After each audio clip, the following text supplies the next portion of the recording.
Hello friends, अगर आप 2 लाख रुपए खर्च करना चाहते हैं एक मोटरसाइकिल लेने के लिए तो आपके सामने बहुत सारे ऑप्शंस होंगे। MT-15 भी उसी ऑप्शन में होगा क्योंकि वो लगभग 1,98,000 की आती है। लेकिन मैं 2 लाख रुपए में ही आपको एक और ऑप्शन सामने आपके दे रहा हूँ। ये है होंडा की CV300F, जो कि MT-15 से कहीं ज़्यादा पावरफुल है क्योंकि ये 300 सीसी के इंजन के साथ आती है।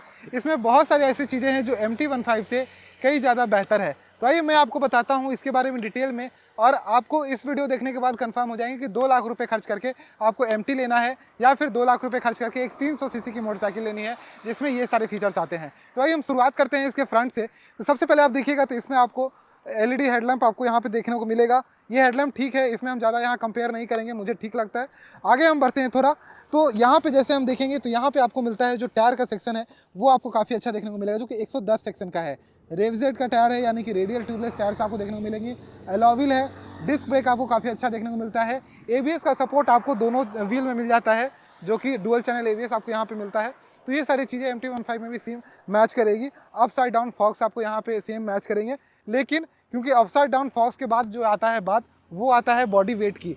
तो जब से पहले आता था टेलीस्कोपिक में MT-15, ये मतलब इसमें जो है USD आता है। तो पहले जो टेलीस्कोपिक में आता था MT-15, उसके बारे में बात करूं तो उसका क्या था ना कि वो हल्की थी, पहले 1,139 kg की थी। अभी वो थोड़ी सी 1-2 kg वजन बढ़ा है, लेकिन उसका क्या है ना कि बॉडी वेट जो है वो अब हाई स्पीड पे थोड़ा सा अनकंफर्टेबल हो जाती है क्योंकि वो मात्र 140 kg का है। ये मोटरसाइकिल कर्व वेट में 153 kg का है। अगर इसका आप फ्यूल टैंक भर देते हैं, यानी कि जो 14 लीटर का फ्यूल टैंक है, तो ये लगभग 160, 65, 70 kg तक की मोटरसाइकिल हो जाती है, जिसके कारण हाई स्पीड्स में ये बहुत ज़्यादा कंफर्टेबल है इन कंपैरिजन टू MT-15। तो मैंने इसी पक्ष में, यानी कि आगे के फ्रेम में, इस चीज़ को क्लियर कर दिया कि अगर आप हाई स्पीड्स में मोटरसाइकिल को चलाते हैं तो कहीं ना कहीं ये ज़्यादा बेनिफिट देगा आपको। आइए इंजन के पास चलते हैं, क्योंकि इंजन बहुत ज़्यादा मायने रखता है। तो इसके इंजन में आपको लगभग 15 किलोवाट, यानी कि लगभग 24 से 25 bhp तक की पावर मिल जाता है, जहाँ पे MT-15 में आपको 18.1 से 18.5 तक की ही पावर मिलती है। तो कहीं ना कहीं ये लगभग मतलब 8 से 9 के आसपास आपको ज़्यादा यहाँ पावर देखने को मिल रहा है। तो ये जो bhp में पावर है वो मतलब इनक्रेडिबल फर्स्ट क्लास मिलती है। MT-15 के मुकाबले इसमें आपको ज़्यादा मिलती है। टॉर्क के बारे में बात करते हैं तो टॉर्क इसमें आपको मिलता है 24.5 न्यूटन मीटर का, जो कि MT-15 में सिर्फ 14 न्यूटन मीटर का। तो 10 न्यूटन मीटर का यहाँ एग्जैक्ट डिफरेंस आ जा रहा है। तो अगर आप मतलब आपको अंदाज़ा लगना चाहिए कि 10 न्यूटन मीटर बहुत होता है। मतलब एक 125 सीसी ग्लैमर में 10 न्यूटन मीटर का टॉर्क आता है, उतना टॉर्क एक्स्ट्रा इसमें एडेड है यहाँ पे, तो वो आपको एक फ़ायदा मिलेगा। तो कहीं ना कहीं अगर आपको पावर चाहिए, टॉर्क चाहिए, एक अच्छा फील चाहिए, हाई स्पीड्स में बाइक जो है वो मिड रेंज पे, हाई रेंज पे ज़्यादा पावरफुल चाहिए, तो ये MT से बहुत ज़्यादा फाइन ट्यून आगे निकल जाती है। अब इंजन कूलिंग की बात करें तो इसमें आपको आता है ऑयल कूल्ड, जो कि MT-15 में लिक्विड कूल्ड आता है। वो एक स्टेप आगे बढ़ जाता है। MT-15 आप जानते होंगे कि वहाँ पे R15 का आपको इंजन मिलता है, तो वो एक स्टेप आगे है। तो इसमें आपको वाइल्ड कूल्ड मिलता है, उसमें लिक्विड कूल्ड मिलता है, तो लिक्विड कूल्ड ज़्यादा बेहतर होता है। तो इसमें ये चीज़ें मिल जाती है। अब गियर ट्रांसमिशन इसमें आपको 6 मिल जाते हैं यहाँ पे, उसमें भी आपको गियर 6 मिल जाते हैं। स्लीपर क्लच में इसमें भी आपको स्लीपर क्लच विथ असिस्ट मिल जाता है। उस मोटरसाइकिल में भी आपको स्लीपर क्लच विथ असिस्ट मिल जाता है। तो आपको समझ में आ गया होगा कि इंजन में एक अंतर आता है, 3 अंतर आते हैं बेसिकली, जो कि पावर टॉर्क इसका ज़्यादा है। Slipper clutch, 6 gear transmission as it is same है। वाइल्ड कूल्ड और लिक्विड कूल्ड का जो है डिफरेंस आएगा। आगे आ जाते हैं। और तो इसमें जो बाइक है, वो बाइक जो कि मैंने आपको बताया लगभग 153 kg की है। तो जब मैं इस बाइक पे बैठता हूँ तो देखिए आपको कितना ज़्यादा स्पेस मिलता है। मतलब आप बैठेंगे, उसके बाद भी कोई पीछे आराम से बैठेगा, उसको फुल स्पेस मिलेगा। हैंडलिंग भी आपको अच्छी मिलती है। यहाँ पे भी जो साइज़ है ओवरऑल टैंक का, MT से ये ज़्यादा बड़ा है, ज़्यादा बड़ी लगती है बाइक बहुत छोटी नहीं लगती है। तो ये सारे एडवांटेजेस भी आपको यहाँ पे देखने को मिलते हैं। चलिए थोड़ा सा और आगे चलते हैं, तो रियर व्हील पे आते हैं। यहाँ पे आपको मिलता है 150 सेक्शन का टायर्स। बिल्कुल, MT में आपको मिलता है 140, यहाँ मिलता है 150, और ये 150 रेडियल ट्यूबलेस टायर है, तो वहाँ पे भी आपको रेडियल मिलता है। हम पीछे से इसका ग्रिप दिखाना चाहेंगे आपको। ये ग्रिप कैसी है वो आप देखिए, ये आपको काफ़ी अच्छी लगी, क्योंकि 150 वाली ग्रिप 140 वाले से ज़्यादा अच्छी लगती है। यहाँ क्लोज करके दिखाइएगा 140 का, यहाँ पे देखिए 150 60 R17, तो 66H का यहाँ पे भी आपको टायर मिलता है। तो ये भी बहुत शानदार है। रियर व्हील में भी आपको यहाँ पे disc brake with ABS support यहाँ पे आपको देखने को मिलता है। एक और चीज़ ऐड करके बताता हूँ, यहाँ पे रियर व्हील में जैसे MT-15 में आपको ट्रैक्शन कंट्रोल मिल जाता है TCS, यहाँ पे रियर व्हील में आपको HSTC मिलता है। अब HSTC का मतलब क्या होता है? इसका मतलब है होंडा सिलेक्टिव टॉर्क कंट्रोल, जो कि टॉर्क को कंट्रोल करती है और रियर व्हील को स्लिप करने से बचाती है। तो ये एक बहुत ही अच्छी फीचर्स इसमें मिल जाती है, जो एज इट इज़ जैसे TCS काम करता है उसी तरह आपको काम करेगी। तो किसी भी चीज़ में एक पॉइंट भी, मतलब एक भी कोई ऐसा स्पेक्स नहीं है जो MT से कम है, इवन ज़्यादा है।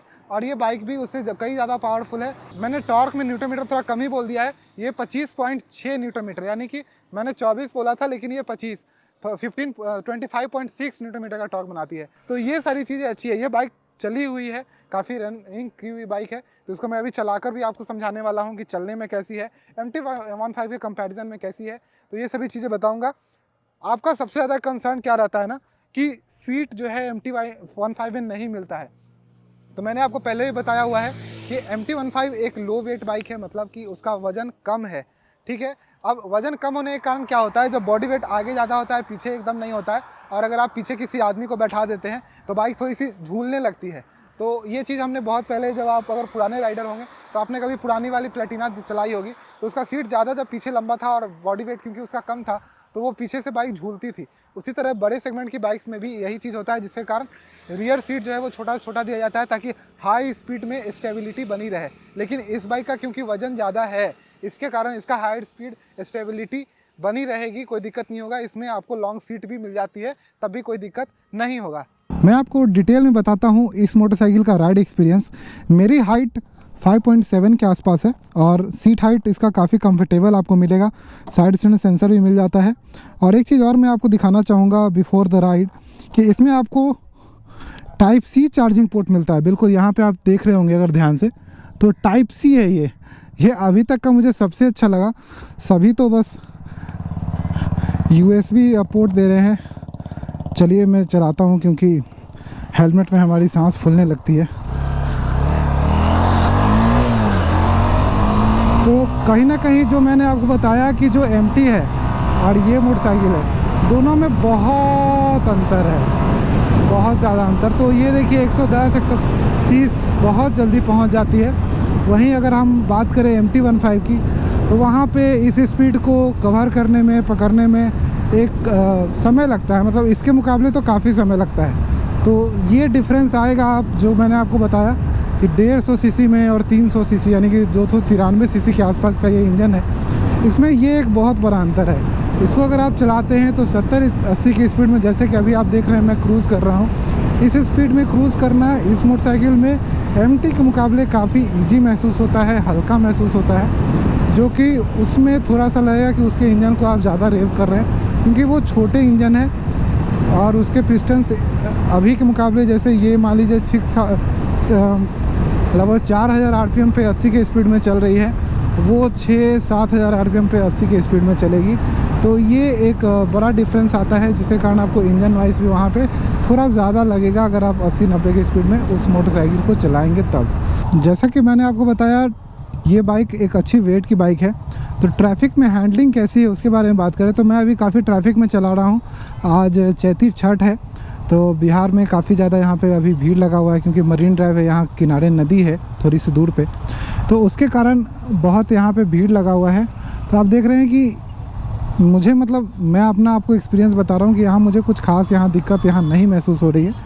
और एक अच्छे पैच पे भी मैंने यहाँ पे बाइक को चढ़ाया और मुझे नहीं लग रहा है कि मुझे यहाँ कोई दिक्कत यहाँ होने वाली है। चलिए हम थोड़ा एलिवेटेड पे चलते हैं और यहाँ देखते हैं कि मोटरसाइकिल कैसी चलती है।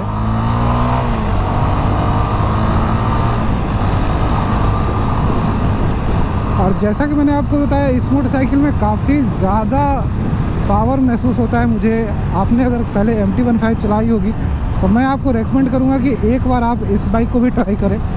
तो इस बाइक को ट्राई करने से एक फ़ायदा क्या है कि 5th गियर पे ही ये 100 इस तरह से क्रॉस करती है, और उसके बाद जो इसका बैलेंस है वो मुझे MT से काफ़ी ज़्यादा अच्छा लग रहा है।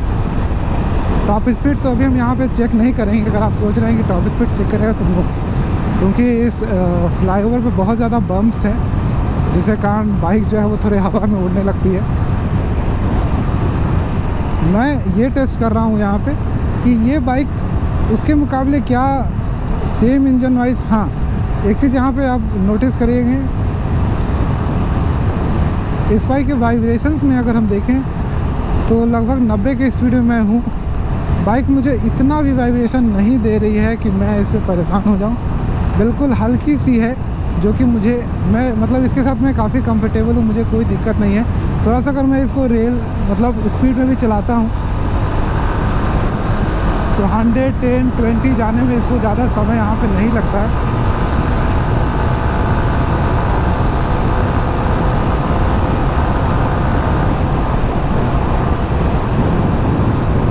एक्चुअली ये फ्लाईओवर ही ऐसा है कि इसमें इतने ज़्यादा बम्प्स हैं कि आप फुल्ली टॉप स्पीड को यहाँ पे चेक कर ही नहीं सकते हैं, आप महसूस भी कर रहे होंगे। तो जिस स्पीड को यानी कि 135-140 को जाने में MT-15 का जो है वो टॉप एंड आ जाता है, यहाँ पे ये बहुत ईज़िली मैं यहाँ पे इसको टच कर पा रहा हूँ। तो अगर आप इसको बहुत अच्छे से रिलाय करते हैं तो 155-160 तक जा सकती है, जो कि एक्सट्रीम राइडर्स जो है वो इसको लेके वहाँ तक जा सकते हैं। तो पावर अगर आपको अच्छी चाहिए और आप सेम अमाउंट ऑफ रुपीज़ खर्च करना चाहते हैं, आप माइलेज के साथ कॉम्प्रोमाइज़ कर सकते हैं कि ठीक है, आप जो है 15 किलोमीटर कम माइलेज इसमें मिलेगा पर लीटर के हिसाब से, क्योंकि MT-15 यूजुअली थोड़ा सा ज़्यादा अच्छा माइलेज देती है in comparison to even other bikes in 150cc segment. तो यहाँ पे मुझे लगा कि ये ज़्यादा वहाँ पे कहीं ना कहीं वैल्यू फॉर मनी आपके लिए होगी अगर आप पावर के नज़र से देखें। लेकिन अगर माइलेज के नज़र से देखेंगे तो still MT-15 is a better motorcycle. तो ये दोनों बाइक के लिए मेरा रिव्यू था। होपफुली आपको ये बाइक और ये रिव्यू दोनों पसंद आया होगा। मैं आपको कुछ एस्पेक्ट्स इसके और बता देता हूँ। इसका ग्राउंड क्लियरेंस 177 mm आता है, जो कि सही है, आप कहीं भी जा सकते हैं। अभी आपने देखा भी मैंने जिस तरीके से बाइक को ऊपर की ओर चढ़ाया। ये बाइक 2,01,000 रुपये ऑन रोड, एक शोरूम 1,70,000 रुपये की आती है।